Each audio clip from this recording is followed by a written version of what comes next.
எழுத்தாளர் அழகு நிலா அவர்கள் உரையாற்றுவார். அவர் கிட்டத்தட்ட ஒரு பெரிய கட்டு நோட்டோடைய சிங்கப்பூர்ல இருந்து லக்கேஜே அதுதான் அவங்க வந்தது. ஆனால் வந்து இப்போ காலம் கருதி ஒரு சுருக்கமான உரையை அவர் வழங்குவார் என நம்புகிறேன். அவரை அன்போடு அழைக்கிறேன். அனைவருக்கும் வணக்கம். இறுதியா பேசும் பொழுது ஒரு விதியோட தான் சொல்லுவாங்க, சீக்கிரம் முடிச்சிருங்க அப்படின்னு. அந்த அந்த இக்கட்டான சூழல்ல தான் இப்போ நான் மேடையில் நிற்கிறேன். சிங்கப்பூர்லேருந்து வந்தவங்களுக்கு கூட நேரம்னு சொல்கிறாரு ஸ்டாலின். நல்ல வேளை வந்து ரமா வந்து கூட்டம் கலைஞ்சிருவாங்கன்னு எனக்கு சொல்லலை. அதனால நான் என் பங்குக்கு என் சொந்தக்காரங்களையும் கொஞ்சம் வந்துருங்கன்னு சொல்லி கூட்டு வந்துட்டேன். செண்டாங்காட்டிலேருந்தும் பொலாங்காட்டிலேருந்தும் எனக்காக வந்து எங்கள் மக்கள் உட்காந்துருக்காங்க. அவங்களுக்கு எல்லாருக்கும் முதல்ல நன்றி. எப்படி தொடங்குவது, எங்கிருந்து ஆரம்பிப்பது என்பதெல்லாம் எனக்கு புரியாத சூழலில் நான் நிற்கிறேன். இது ஒரு பெரிய மேடை, நிறைய ஆளுமைகள், பெரிய ஆளுமைகள் இருக்கக்கூடிய ஒரு மேடை. இவங்க எல்லாருமே பெரிய எழுத்தாளர்கள். ஆனால் நான் வந்து அப்படியெல்லாம் என்னை எழுத்தாளராக முன்வைக்க முடியாது.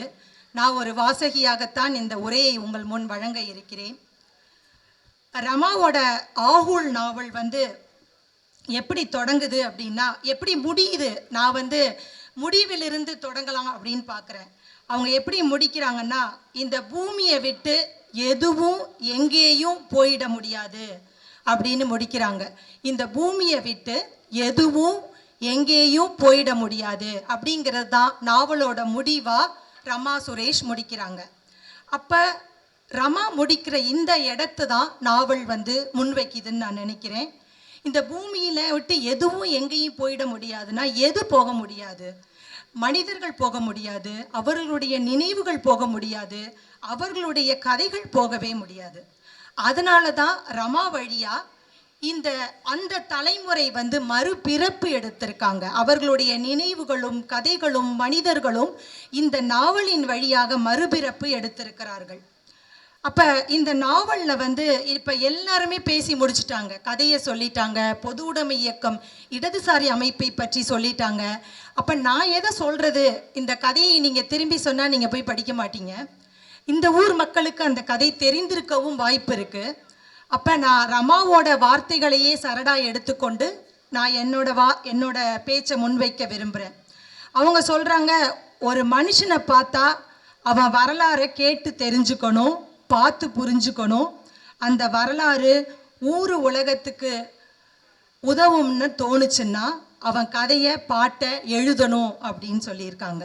அதை தான் ரமா செஞ்சுருக்காங்க அப்படின்னு நினைக்கிறேன். இந்த கதை வந்து இந்த காலகட்டத்துக்கு, நான் தொடர்ந்து இந்த நாவலை 400 பக்கங்கள் கொண்ட இந்த நாவலை படிக்கும் பொழுது இந்த காலகட்டத்திற்கு இந்த நாவலின் பொருத்தப்பாடு என்னங்கிறது தான் எனக்கு திரும்பி திரும்பி யோசித்தேன். அதை தான் ஸ்டாலின் ஒரு இடத்துல தொட்டார். ஏன் வந்து இருந்ததை பேசுகிறீர்கள், ஏன் வந்து இல்லாததை, எப்படி இது அழிந்து போனது, இந்த லட்சியங்களும் இந்த இடதுசாரி இயக்கங்களும் இந்த சமூக விஷயங்களும் எப்படி வந்து விழுமியங்களும் எப்படி வந்து மாறியதுங்கிறத எழுத்தாளன் எழுதலை அப்படிங்கிறத ஸ்டாலின் சொன்னார். நானும் அந்த நாவலை படிக்கும் பொழுதெல்லாம் எனக்கு மீண்டும் மீண்டும் எழுந்த கேள்வி, இந்த காலகட்டத்திற்கு இந்த நாவல் எதற்காக, இந்த நாவலின் பொருத்தப்பாடு என்ன அப்படிங்கிற கேள்வி தான் எனக்குள்ள ஒரு வாசகியா, எழுத்தாளரா, ஒரு குடிமகளாவே எனக்குள்ள இதுக்குள்ள வந்துக்கிட்டே இருந்துச்சு. அப்போ ஒரு குளத்தங்கரையில் வந்து அவங்க தாத்தா உக்காந்துருக்காரு. அந்த காசி உக்காந்துருக்கும் பொழுது வயதான காலத்தில் அப்போ வந்து ஒரு குளத்தங்கரையில் உக்காந்துருக்கும் பொழுது 2 பசங்க, சின்ன பசங்க வராங்க. 2 சின்ன பசங்க, பேர் என்னன்னு பார்த்தா சந்திரபோஸ், சேக்குவேரா. அவங்க 2 பேரும் இந்த தாத்தா, காசி தாத்தா இருக்கிறத பார்க்காம, டேய் கட்சி கூட்டம் இருக்குடா நாளைக்கு, பாட்டிலும் பிரியாணியும் வாங்கணும் அப்படின்னு சொல்கிறாங்க. அப்போ காசி தாத்தா அங்கே உட்காந்துருக்காரு.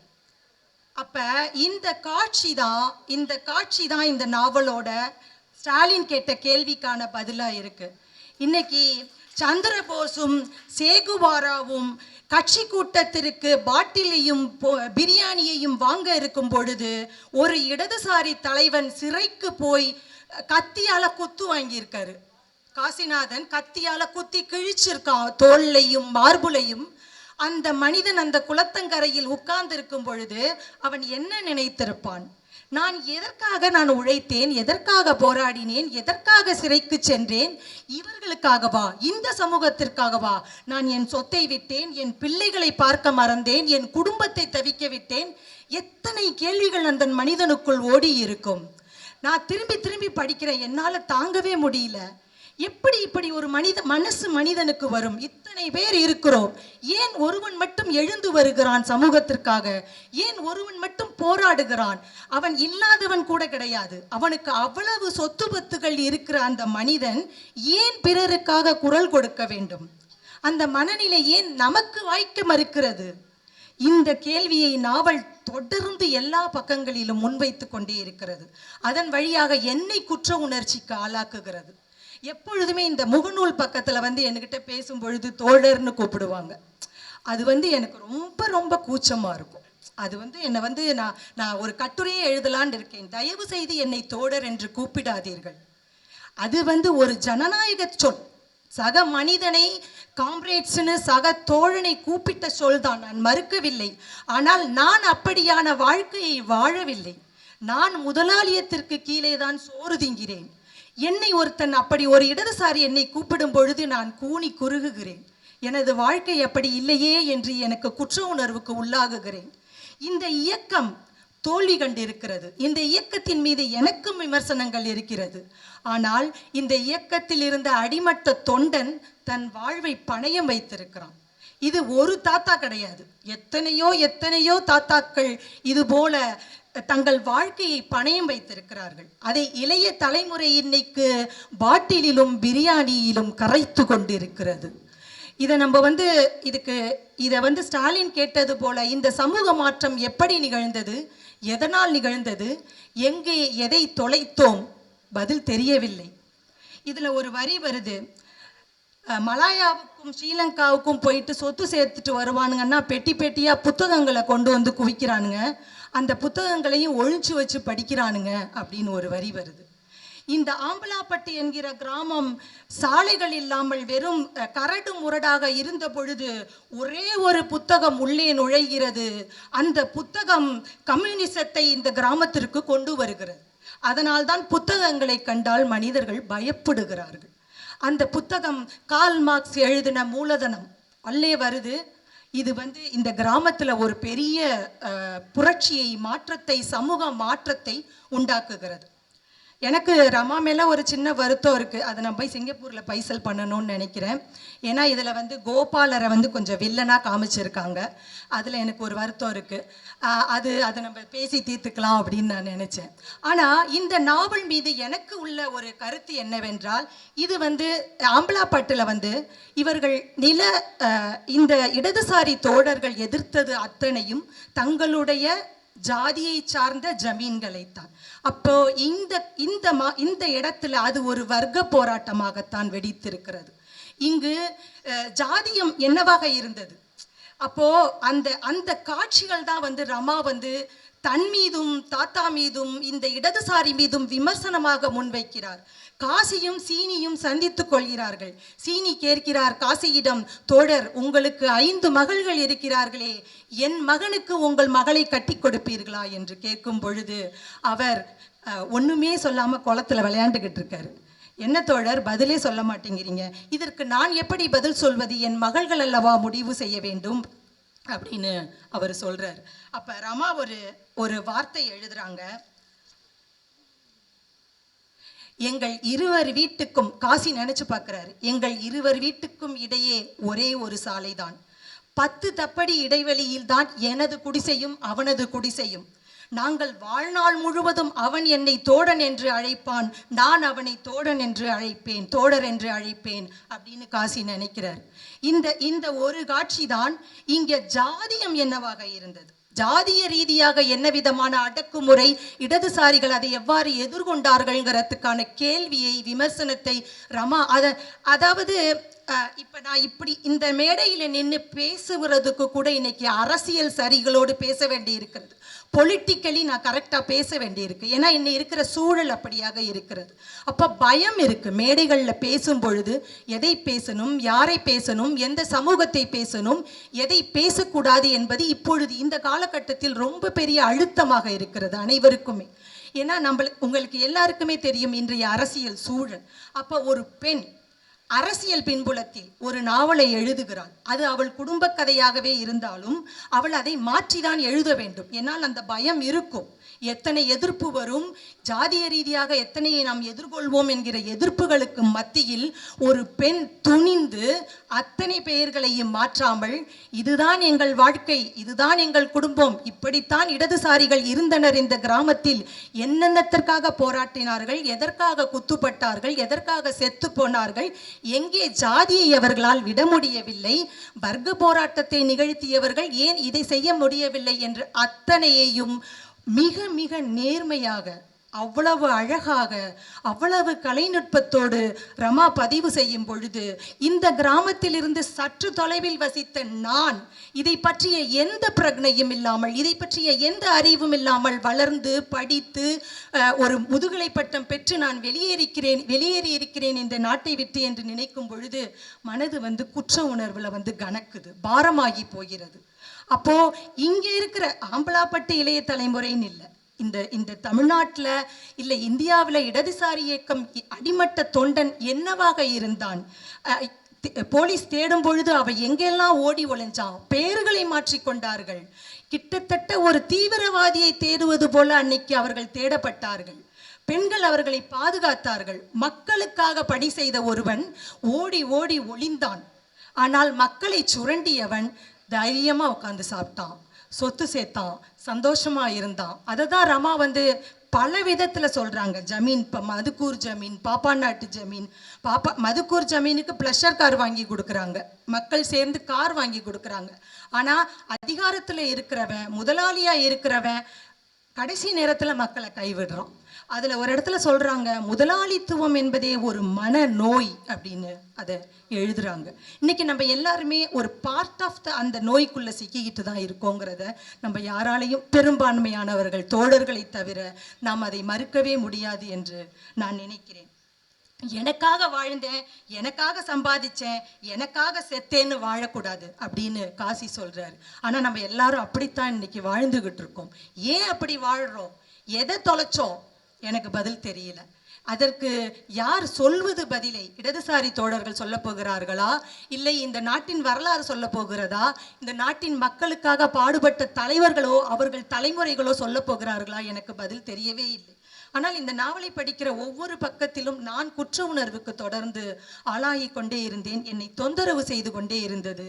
நான் பல இடங்களில் அழுது தீர்த்தேன். ஒரு இடத்தில் நாவமா ஒரு இடத்துல இரவுல போய் ராஜன்கிற மனிதனை சந்திப்பான் இரவுல. அப்ப சொல்லுவா, உங்களை இத்தனை நாள் நாங்கள் அடிமைப்படுத்தினோம், இன்னைக்கு எங்களை அதிகார வர்க்கம் எங்களை அடிமைப்படுத்தினது. இன்னொரு இடத்துல வஸ்தா சொல்றாரு, சிலம்பாட்ட வாத்தியார் சொல்றாரு, கள்ளப்பையன் நினைச்சுக்கிட்டு மீசையை முறுகிக்கிட்டு தெரிஞ்சோம், இன்னைக்கு போலீஸ் எங்களை போட்டு அடின்னு அடிக்கிறான், அது தெரியாம நாங்க எங்களுக்கு கீழே இருந்தவனை போட்டு மிதின்னு மிதிச்சோம் அப்படிங்கிற இடத்துல எல்லாம் ரமா மறைமுகமாகவோ ஏதோ ஒரு விதத்துல விமர்சனத்தை வச்சுட்டே இருக்காங்க. அதை படிக்கும் பொழுது நம்மளுக்கு ஒரு பெரிய கேள்வி எழுது. இதற்கு பதில் தெரியாத கேள்வியாகத்தான் அது தொக்கி நிற்கிது அப்படிங்கிறது எனக்கு ரொம்ப பிடித்த விஷயமாக இருந்தது. அப்புறம் எல்லாரும் சொன்னது போல பெண்கள் இந்த நாவல்ல எப்படி எழுந்து வர்றாங்க அப்படிங்கிறதுக்கு எங்க அப்பா என் தம்பிக்கு பெண் பார்க்கும் பொழுது எங்க அப்பா ஒன்று சொன்னாங்களாம் எங்க அம்மா கிட்ட, நீ இந்த சுத்து வட்டாரத்துல தஞ்சை மாவட்டத்துல எந்த பொண்ணை வேணாலும் பாரு, ஆம்பலாப்பட்டு பொண்ணை மட்டும் பார்த்துறாத அப்படின்னு சொன்னாங்களாம். நம்ம எல்லாரும் அதை சிரிக்கிறோம். நான் அப்போ யோசித்தேன், நான் இப்போ ரமா கிட்டேயே சொல்லுவேன் கிண்டலா, ஐயோ உங்ககிட்ட எல்லாம் நான் பேசவே முடியாது அப்படின்னு சொல்லுவேன். அப்போ அவங்க சொல்லுவாங்க, நீங்கள் ரொம்ப ஒழுங்கா, உங்கள் ஊர் மட்டும் நீங்களும் தானே வாய் பேசுகிறீங்க அப்படிம்பாங்க. ஆனால் ஏன் அந்த சொல் வந்திருக்கும், இந்த வட்டாரத்தில் தஞ்சை வட்டாரத்தில் ஆம்பலாப்பட்டு பெண்கள் அதிகம் பேசுகிறார்கள், பெண் எடுக்க பயப்படுகிறார்கள் ஆண்கள்னு ஏன் வந்திருக்கும் அப்படின்னா, பெண் பேசினாலே ஆண் பயப்படுவான். அதுவும் பெண் கேள்வி கேட்டா நடுங்குவான், பெண் கல்வி கற்றா பயப்படுவான், பெண் மேடை ஏறினா அவ்வளவுதான், எல்லாமே முடிஞ்சிருச்சு அவனுக்கு. அதனால தான் ஆனால் ஆம்பலாப்பட்ட அன்னைக்கே பெண்கள் கல்வி கற்றார்கள். தெரிந்தோ தெரியாமலோ இடதுசாரி உள்ளே வந்தது, புத்தகங்கள் உள்ளே வந்தது, கூட்டங்கள் நடந்தன, வகுப்புகள் நடந்தன, மகளிருக்கான வகுப்புகள் நடந்திருக்கின்றன. அப்போ என்ன செய்கிறாங்கன்னா பயப்படுறாங்க, ஆண்கள் பயப்படுறாங்க. அதனால தான் இந்த வழக்கு வந்திருக்கும் அப்படின்னு நான் இந்த நாவலில் வர்ற நாவம்மா மூலமாகத்தான் தெரிந்து கொண்டேன். ஆம்பலாப்பட்டுக்குள்ளே இப்போ நான் வர்ற இந்த முதல் தடவை நான் நாவம்மாவை ஆம்பலாப்பட்டில் பிறந்த அத்தனை பெண்களின் முகத்திலும் தேடிக்கொண்டே இருக்கிறேன். அவளை போல ஒரு ஆளுமையை நீங்கள் பெற்றது உங்களுக்கு மணியமூட்டு அப்பாயி, மணியமூட்டு அப்பாயும் நாவம்மா போன்ற பெண்களும் இல்லாவிட்டால் இந்த கிராமத்தில் இடதுசாரி இருந்திருக்குமா? அந்த இயக்கத்தில் ஆண்கள் இணைந்திருப்பார்கள் எனக்கு தெரியவே இல்லை. அப்போ சொத்தை சேர்த்து சேர்த்து சேர்த்து வச்ச ஒரு குடும்பம், அந்த சொத்தை கரைச்சு கரைச்சு கரைச்சு போற ஒரு தோழர், கடைசியில ஒண்ணும் இல்லாமல் ஆகிற தோழர். இந்த கதையைத்தான் ரமா எழுதியிருக்காங்க. ஆனா இந்த கதையில எனக்கு இந்த நாவல்ல சில விமர்சனங்கள் உண்டுதான். ஏன்னா ஒரு தனி மனிதனோட வாழ்க்கை, அதுவும் சொந்த தாத்தாவுடைய வாழ்க்கையை எழுதும் பொழுது அது கொஞ்சம் ரொமான்டிசைஸ் பண்ணப்படும், அதாவது ரொம்ப அதிகப்படியாக பேசப்படும். அப்போ ஏன் காசிநாதன் ஒரு தோழராக இருந்தால் கூட அவர் பக்கமும் சில குறைகள் இருந்திருக்கலாமே, ஏன் ரமா அதை பதிவு செய்யவில்லை என்ற கேள்வி எனக்குள் எழுந்தது. ஆனால் அது அவங்களால செய்ய முடியாது, ஏன்னா அது குடும்ப கதை. தாத்தாவை பார்த்து வளர்ந்தவர், அந்த தாத்தாவிடம் முத்தம் பெற்றவர், அந்த தாத்தா முத்தம் கொடுக்கறதுக்காக காத்துக்கிட்டு இருந்தவர், கையை பிடிச்சி கதை கேட்க ஓடிய பெண், சிறுமி. அப்போ அவங்களால அதை எழுதவே முடியாது. ஆனால் ஒரு பிரதியில், ஒரு டெக்ஸ்டில் இது எனக்கு இருக்கணும் அப்படின்னு நான் நினைக்கிறேன். அப்போ இரண்டு பக்கம் இருக்குது ஒரு நாணயத்திற்கு. ஆனால் ரமா ஒரு பக்கத்தை அதிகமாக பார்த்திருக்கிறார். ஆனால் அது தவறு அல்லதான், ஏன்னா அது குடும்பம் சார்ந்தது, வேர் சார்ந்தது. ஆனால் இதில் நிறைய விடுபடல்கள் இருக்கத்தான் செய்யுது. ஆனால் நீங்கள் இந்த கதையை படிக்கும் பொழுது, நீங்கள் ஆம்பலாப்பட்டில் பிறந்திருக்கீங்க, அதனால உங்களுக்கு தெரிஞ்சிருக்கலாம். ஆனால் எங்களை போன்றவர்கள் வெளியிலிருந்து வரும்பொழுது, நான் இந்த மண்ணில் பிறந்தவள், ஆனால் இந்த கதையை படிச்சுட்டு நான் ராத்திரி அவங்களுக்கு ஃபோன் பேசும் பொழுது நான் அழுதுகிட்டே இருந்தேன். நான் அழுதுகிட்டே தான் பேசினேன் அவங்கக்கிட்ட. என்னால் சில காட்சிகளை கடக்கவே முடியல. அத்தனை உணர்வு பூர்வமான இந்த கதையை ரமா எனக்கு கொடுத்துருக்காங்க, நம்ம எல்லாருக்காகவும் கொடுத்துருக்காங்க. ஸோ எல்லாருமே படித்து பார்க்கணும்னு நான் நினைக்கிறேன். நான் நிறைய எடுத்துகிட்டு வந்தேன். எல்லாரும் இந்த நோட் புக் ஃபுல்லாக ஆகூழ் தான் இருக்குது. ஆகூழ் அவங்க சொன்னது போல் திருவள்ளுவன் கொடுத்த ஒரு சொல். அப்போ அது நம்ம முன்னோர்கள்டேந்து வர்ற நம்மளுக்கான கொடுப்பினை, நம்மளுக்குடைய நற்பயன் அது. அப்போது காசிநாதன் கிட்டேருந்து ரமாவுக்கு என்ன நற்பயன் வந்தது? சொத்தா? அப்போ அந்த சொத்து சேர்த்துட்டா அதுதான் நம்ம முன்னோர்கள் நமக்கு கொடுக்குற நற்பயனா அப்படிங்கிற கேள்வியை ஆகூழ் எழுப்புது. கிடையாது. அடுத்த மனிதன், சக மனிதனை பார், அவன் படுகிற துன்பங்களுக்காக நீ ஒரு சொட்டு கண்ணீர் விடு, இல்லை ஒரு குரல் கொடு. அதைத்தான் ரமாவுக்கு அவங்க தாத்தா கொடுத்துருப்பாருன்னு நினைக்கிறேன். அது சொத்து கொடுக்க வேண்டாம். ஒரு இடதுசாரியோட அந்த அடிப்படை குணம், எல்லாருக்கும் எல்லாமும் வேண்டும், எல்லாருக்கும் எல்லாமும் சமமாக பிரித்தளிக்கப்பட வேண்டும்ங்கிற அந்த கொள்கை இருக்கு இல்லையா, அது ரமா மனசுல வேறொன்றுனது தான் பெரிய சொத்துன்னு நான் நினைக்கிறேன். அந்த தன்மை இருந்ததுனால தான் இந்த நாவல் வந்திருக்கு அப்படின்னு நம்ம நினைக்கிறோம். சக மனிதனின் பாடுகளும் அவனுடைய அவலங்களும் துயரங்களையும் பார்த்து கண்ணீர் சிந்தாத நாம் இந்த வாழ்வை எப்படி கடக்க போகிறோம் என்ற கேள்வி எனக்குள் எழுந்து கொண்டே இருக்கிறது. அப்ப நமக்கு ஆகூழ் என்பது நம்மளுடைய முன்னோர்கள் சேர்க்கிற சொத்து சுகம் கிடையாது.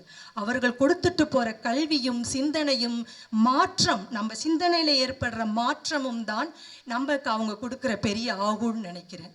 இன்னைக்கு இந்த நாவலை படித்ததன் வழியா நான் எனக்கு ரமா ஒரு ஆகூழ் கொடுத்துருக்காங்க. அந்த குடிப்பினையை, அந்த நற்பயனை நான் பெற்றிருக்கிறேன். அந்த ஆகூழை நீங்களும் பெறுங்கள் என்று சொல்லி இந்த நேரம் குறைவாக இருப்பதால் நான் விடைபெறுகிறேன்.